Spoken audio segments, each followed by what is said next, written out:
Get 3 months of local news for just 99 cents a month. You'll get unlimited access to the news you need to stay engaged and connected to your community. Visit duluthnewstribune.com/subscribe now to get 3 months of local news for only 99 cents a month. Hello, Northlanders. It's Thursday, April 20th. I'm Wyatt Buckner with your Duluth News Tribune Minute, presented by Minnesota Power Employees Credit Union. The average MPECU member saves over $785 a year in better rates and lower fees. And with MPECU, every ATM is your ATM.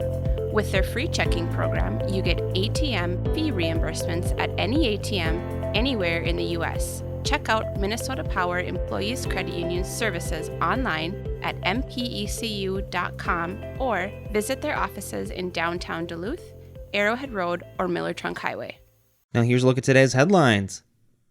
For the Duluth Fire Department, 2022 will go down in the books as one of the busiest years ever. Chief Sean Kerjay said the department responded to 15,281 calls in 2022, breaking the 15,000 mark for the first time. He noted that the Duluth Fire Department is the third busiest in the state, ranking behind only Minneapolis and St. Paul. The call volume for 2022 represents a 3.2% increase. Meanwhile, the department struggled with a large number of retirements and departures, with a number of younger firefighters leaving Duluth to pursue opportunities elsewhere as well. On top of that, 9 firefighters took extended leaves to fulfill military service obligations. Staff responded by picking up extra shifts and working extra overtime. Kerjay said the situation was stressful not only for the department's employees, but also for their families. While calls for service were up overall, Deputy Chief of Operations Mike Consey noted that the 291 fire calls the department received in 2022 actually reflects a slight dip from the 315 fire runs recorded the previous year. Consey said the department also was encouraged to see water rescues fall to 18 in 2022. Deputy Chief Rob Morehouse said the department hired 22 new firefighters in 2022 with the help of 2 recruit academies, one in May and another in October, offering more than 300 combined hours of hands-on training.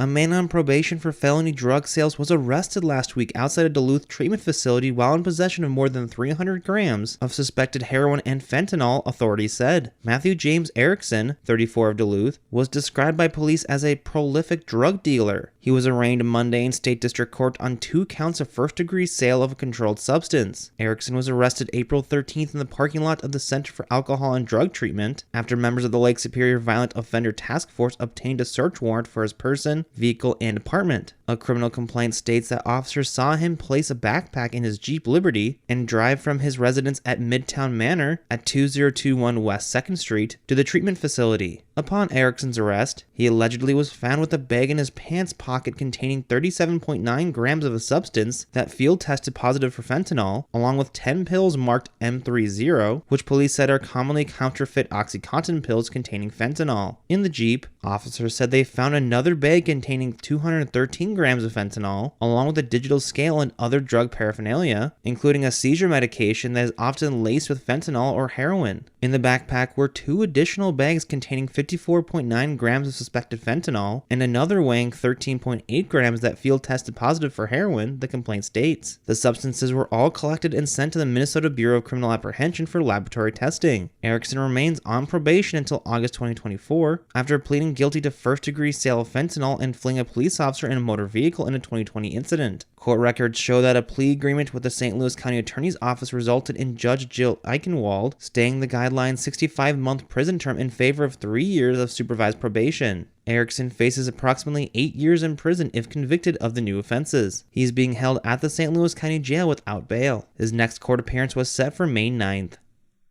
Dane Williamson joins us now with a sports update. Thanks, Wyatt. Each high school sports season, the Duluth News Tribune recognizes prep athletes by selecting all-area players of the year. For the winter sports season, awards are made for girls and boys hockey and girls and boys basketball, along with selecting a number of athletes for all-area teams in each of those sports. 2 Player of the Year recipients have been announced, with a duo from Duluth earning those accolades.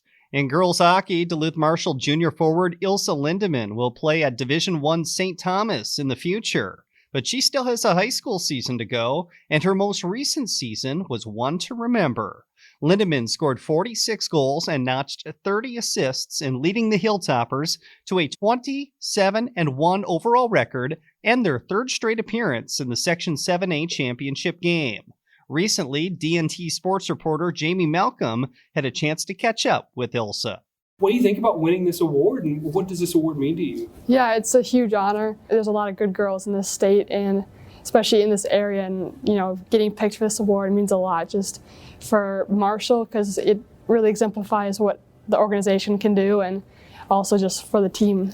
In boys hockey, Duluth East's senior forward Cole Christian helped the Greyhounds to a 12-win improvement over last season, as they went 27-1 overall, winning 19 of their final 24 games and reaching the Section 7AA championship game. During the regular season, Christian had 27 goals and tallied 62 regular season points, the second most points for any East player in the past 25 years. After the season, Christian traveled to Alaska to play for the NAHL's Anchorage Wolverines, and the hope is he will get an offer to play at an NCAA Division I program in the future. Jamie Malcolm spoke with Christian over Zoom.